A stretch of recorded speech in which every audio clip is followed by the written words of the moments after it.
It's very likely you've studied probability wrong, going through the books and formulas as if reading through a novel, going through each chapter one by one, page by page, one formula at a time, painstakingly memorizing the formulas and definitions first, then trying to learn the applications only afterwards, trying to learn probabilities brick by boring brick, to quote a Paramore song.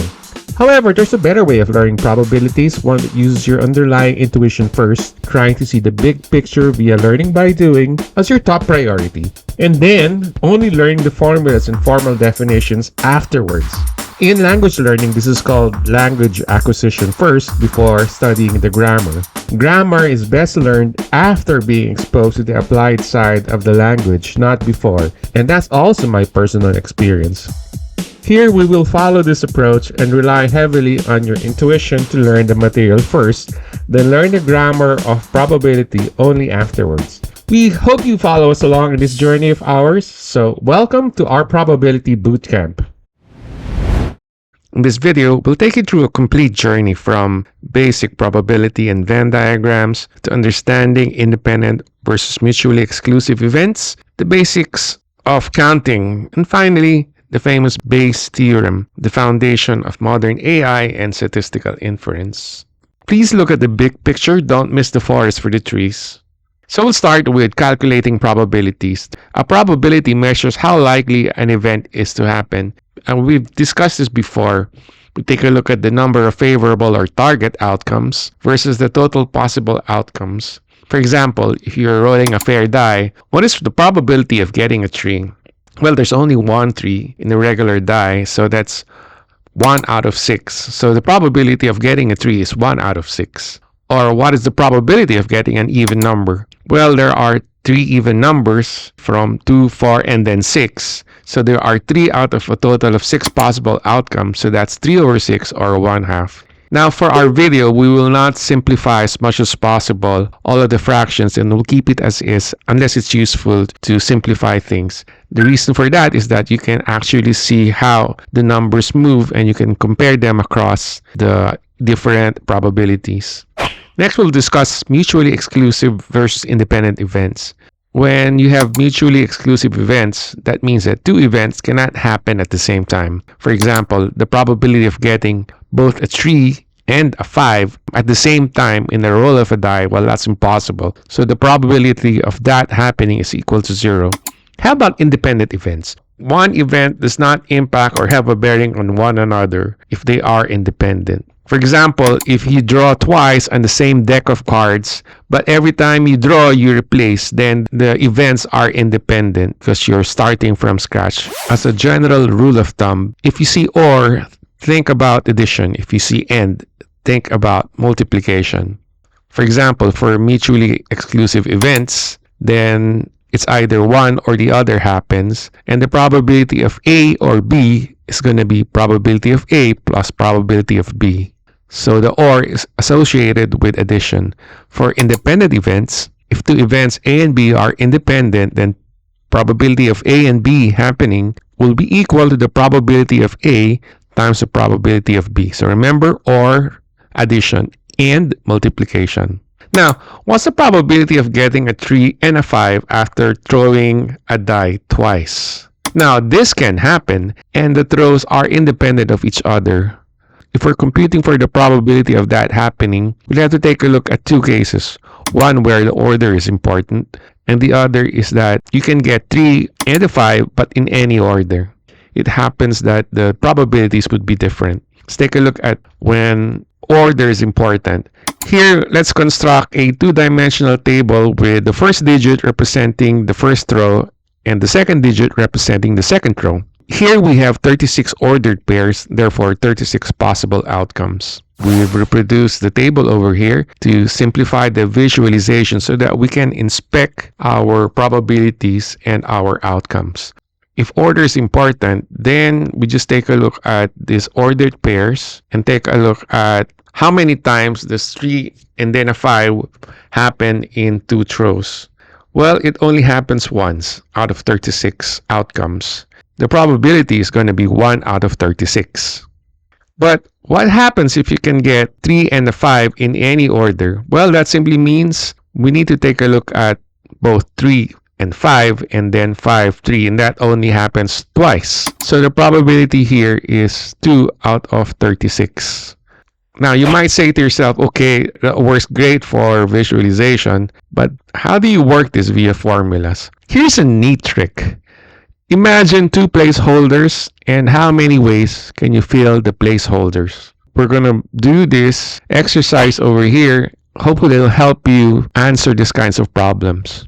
So, for example, if you take a look at what is the probability of getting a 3 and then a 5, and then we take a look at this placeholder method, we know that there's only one way to get the first row, and there's only one way to get the second row. So 1 times 1, the joint probability, all over 36. So that's going to be 1 out of 36, as we've seen via our inspection a while ago.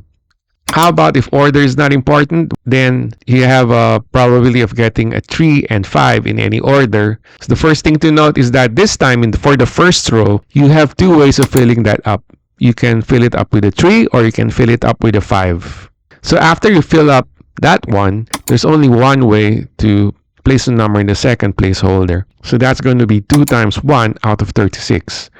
So the answer is 2 out of 36. Now, we will drop the denominator from here on to reduce the clutter. Now, imagine two placeholders over here, and then we'll do additional questions just to practice this placeholder approach. What is the probability of an even number in the first row and a 5 in the next row? There are 3 ways to fill up the first placeholder. You choose from 2, 4, and 6. Because you need an even number in the first row. So that gives you 3 for the first placeholder. And then since you can only have one outcome in the second placeholder, then that's simply just 1. Therefore, it's going to be 3 times 1 out of 36. So the answer is 3 out of 36. Now, let's take a look at the table we did a while ago and take a look at it by inspection. And indeed, there's only 3 ways that this can happen. An even number in the first row and a 5 in the second row. Alright, some more exercises. An even number in the first row and an odd in the second row. How do we work this? There are 3 choices for the first placeholder. You choose 2, 4, or 6. And then for the second placeholder, you can choose from 1, 3, and 5. So that gives you 3 times 3 or 9. So the answer here is 9 out of 36. And by inspection, we'll take a look at the table again. Indeed, there are 9 outcomes or target or favorable outcomes all over the total possible outcomes. This is a good exercise to do for you to get the hang of this. Now, how about this one? What is the probability of an even and an odd number in 2 rows? Here, there is no distinction between an even first or an odd number first. Well, for the first placeholder, you can choose any number. That gives you 6 ways. After you choose an odd or an even number, then you choose the 3 other ways for the second row, given your outcome in the first. 6 ways for the first placeholder, and then 3 ways for the second placeholder. So the answer here is 18 over 36. By inspection, we take a look at the table we did just to verify for ourselves that indeed it's just 18 over 36. And notice that you basically exclude all pairs that are both odd or both even. Right. This is more interesting. How about the probability of non-repeating numbers in 2 rows? Again, how many ways can we fill up the first placeholder? It turns out there are 6 ways to choose any number for the first row, and since the requirement is not repeating any number, that simply means we have 5 ways of filling up the second placeholder. That gives you 30. 30 over 36 is therefore the answer. And again, by inspection, we see that indeed it's true, 30 over 36. We're basically excluding all repeating numbers. Next, let's move on to Venn diagrams. When events are not mutually exclusive, then there will be some overlap. Now, we need to take away any double count resulting from such overlaps. And here, Venn diagrams help us visualize how things overlap in order for us to subtract the overcounts. For example, if 60 people took math and 50 people took science, while 30 people took both math and science from those same 2 groups, then how many people are there actually in the 2 groups? Okay, Intuitively, if there were no overlaps, there must have been 60 plus 50 people, or 110. If this were the case, then the two groups are mutually exclusive. However, we know that they're not mutually exclusive because there are people who took math and also took science. So they're not mutually exclusive, so there will be some double counts. So since there are overlaps, 110 is too high and we need to subtract the double counts. And here, we're only talking about the light blue and the light red areas, but excluding the double count in the middle where the overlap occurs. The reason why the area is darker here is because this set was counted twice, so we need to take out that double count. And how do we do that? Well, then there must have been 60 plus 50, then take out the double count, and that gives you 80, who either took math or took science. For Venn diagrams, the U symbol means union, and then the inverted U symbol means intersection. Notation-wise, the formula is written like this, so you have set A union B is equal to set A plus set B minus A intersection B. So we subtract the overcounts over here. For the next few exercises, let's use a standard deck of cards without jokers and work on probabilities. What we mean by this is that we have an ace, then numbers 2 out of 10, then we have the face cards Jack, Queen, and King, and then we have 4 suits of 2 colors, black for clubs and spades, and red for diamonds and hearts. Now, let's ask ourselves, what is the probability of getting a king? Since there are 4 kings and 52 cards, then the solution is 4 out of 52. Now, what is the probability of getting a red king? This is a bit different from the first question.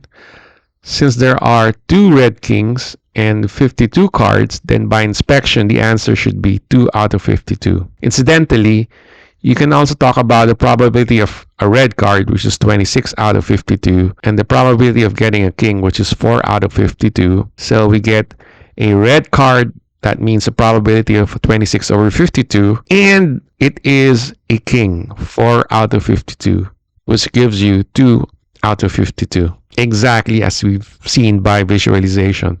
Now, what is the probability of getting a king or an ace?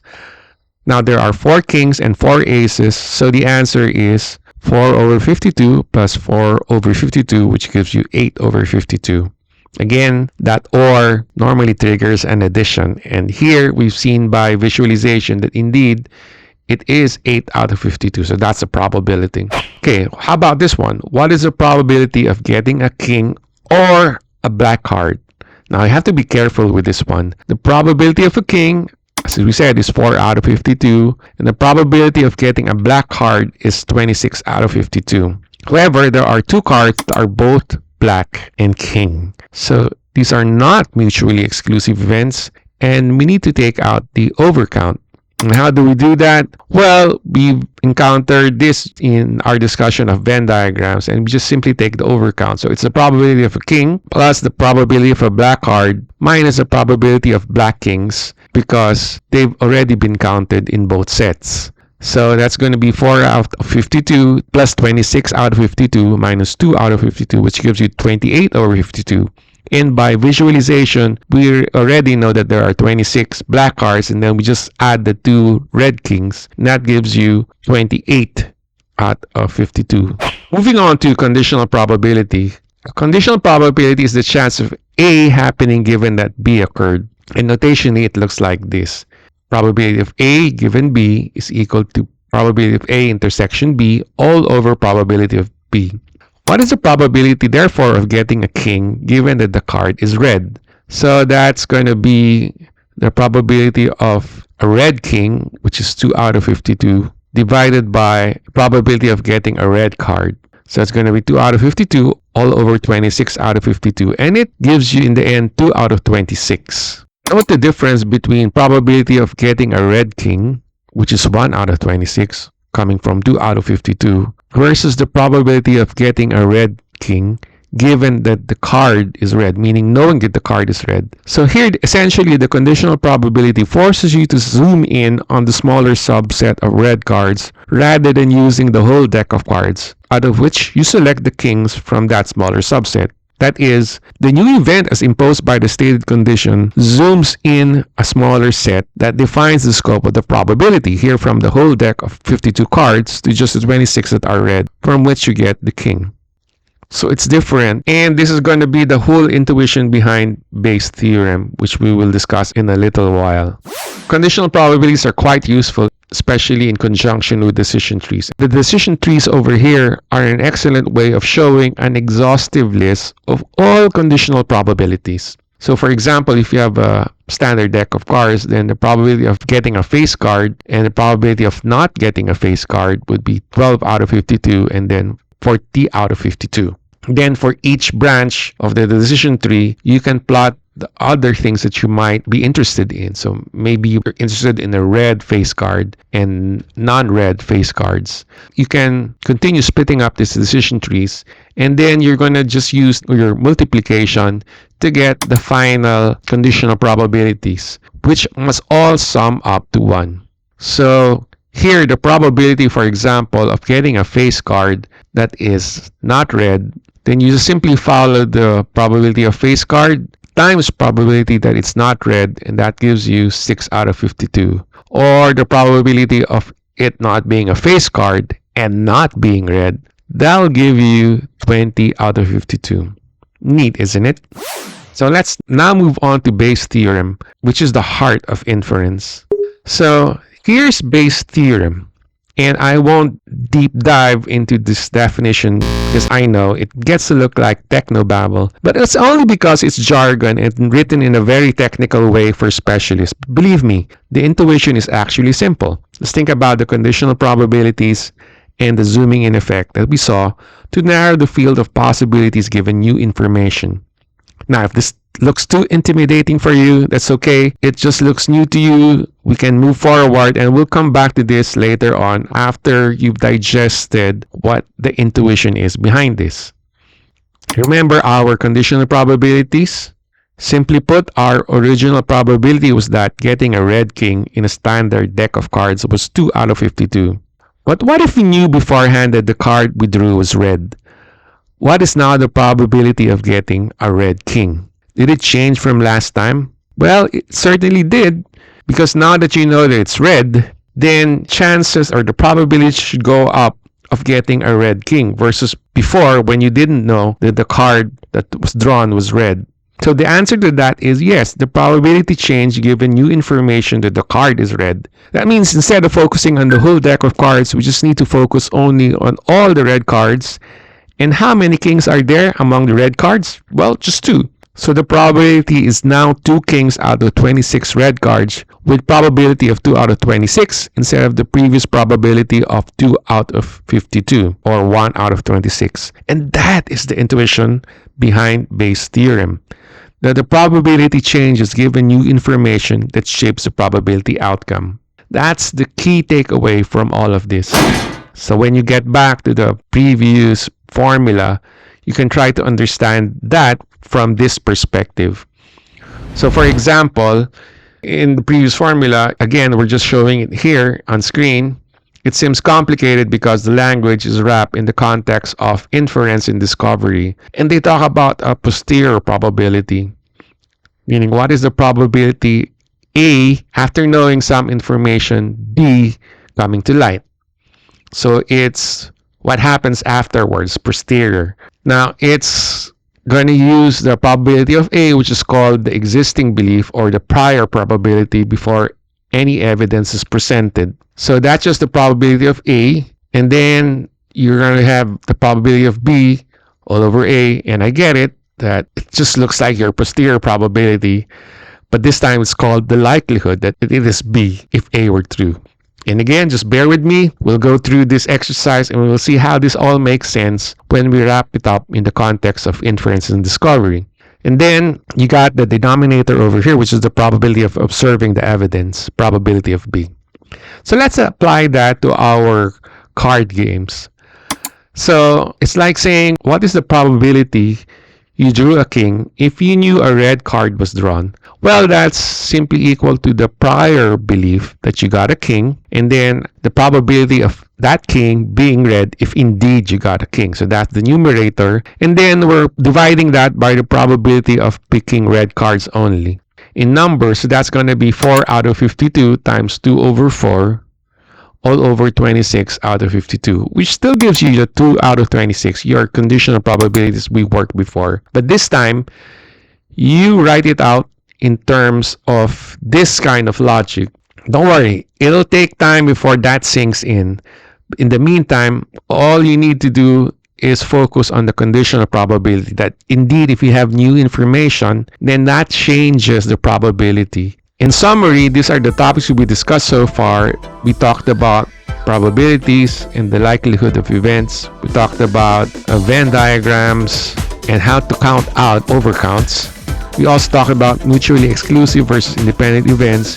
We talked about conditional probabilities and decision trees. Then finally, we talked about Bayes' theorem, which updates beliefs given new evidence. Hopefully, this proves helpful for you. If this helps you understand probability better, please like, share, and subscribe. And our next video will deep dive into decision trees plus combinatorics, meaning the math of counting for probabilities. So please continue to support our channel. See you next time.